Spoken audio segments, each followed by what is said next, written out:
Your money does not exist. Pause.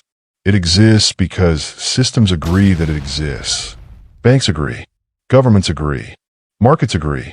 Central banks guarantee stability. But what happens when those guarantees collide with war?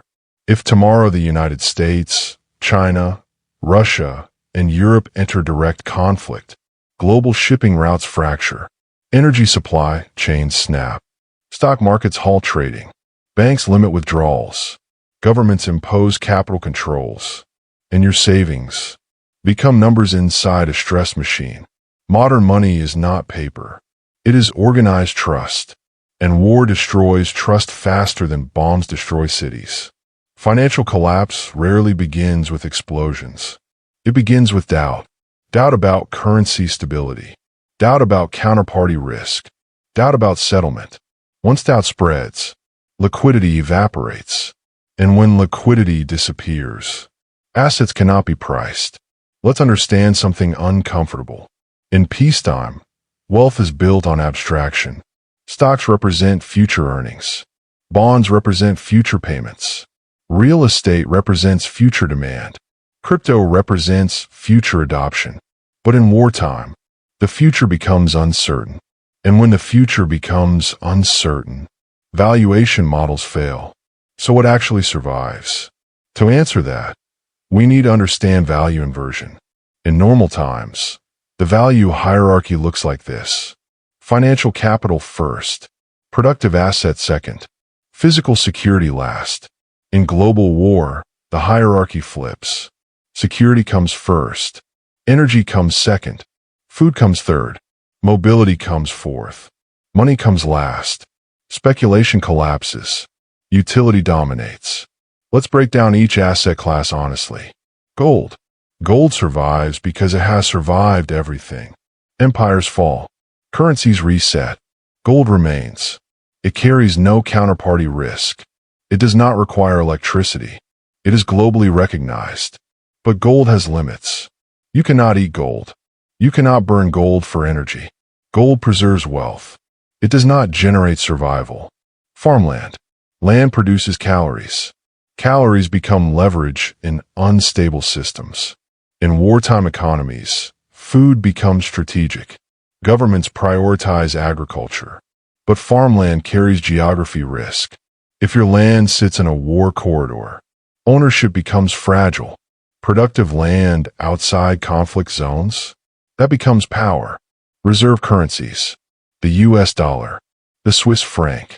Reserve currencies offer short-term liquidity. In early crisis phases, capital often flows toward perceived strength.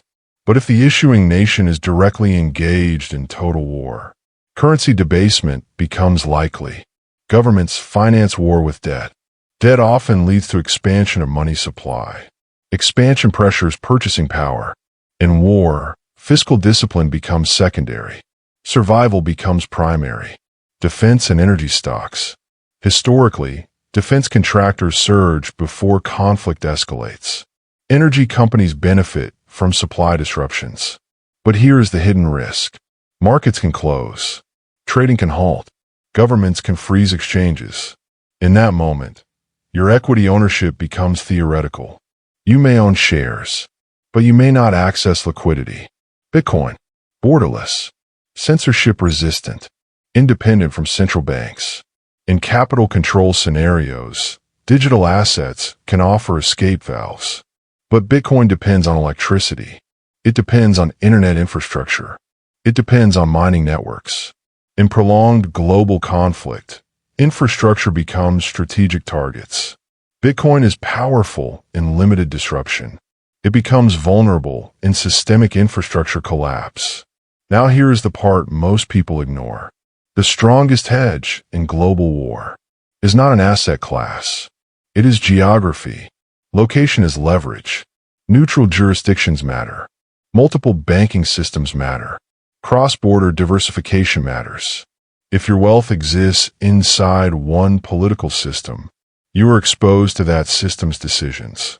In extreme conflict, governments prioritize national survival. Capital restrictions become common. Historical precedents show this clearly. During major wars, capital controls were imposed. Foreign exchange was restricted. Private gold ownership was sometimes limited. Markets were temporarily suspended. Wealth trapped in a single jurisdiction became vulnerable. Wealth diversified across borders survived transitions. So what does a defensive allocation look like? Not aggressive, not speculative. Defensive. 30% physical gold. Portable. Recognized. Outside digital systems. 30% productive land. Food generation. Real output. 15% liquid reserve currency. Short-term optionality.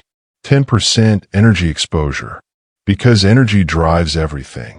10% geographic diversification. Assets or residency outside primary conflict zones. 5% digital hedge.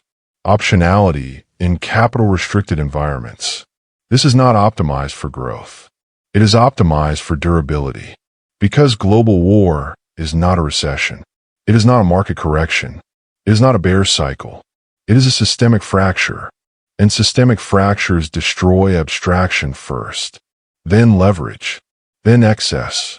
Only utility remains. Let's zoom out. Every financial asset ultimately depends on confidence. Confidence in law, confidence in settlement, confidence in enforcement, confidence in future stability. If those pillars weaken, valuation models collapse. And when valuation models collapse, wealth evaporates quickly. Not because assets disappear physically, but because pricing disappears. If there is no functioning market, there is no reliable price. If there is no reliable price, there is no reliable liquidity. And without liquidity, wealth becomes frozen potential. Here is the final uncomfortable truth. The goal during global war is not profit. It is survivability. Financial systems are tools. They function inside stable geopolitical frameworks. When the framework fractures, tools malfunction. So the question is not, what will outperform? The question is, what will remain functional? Because if money is organized trust, and global war destroys trust, your portfolio is only as strong as the system holding it together. Fade out.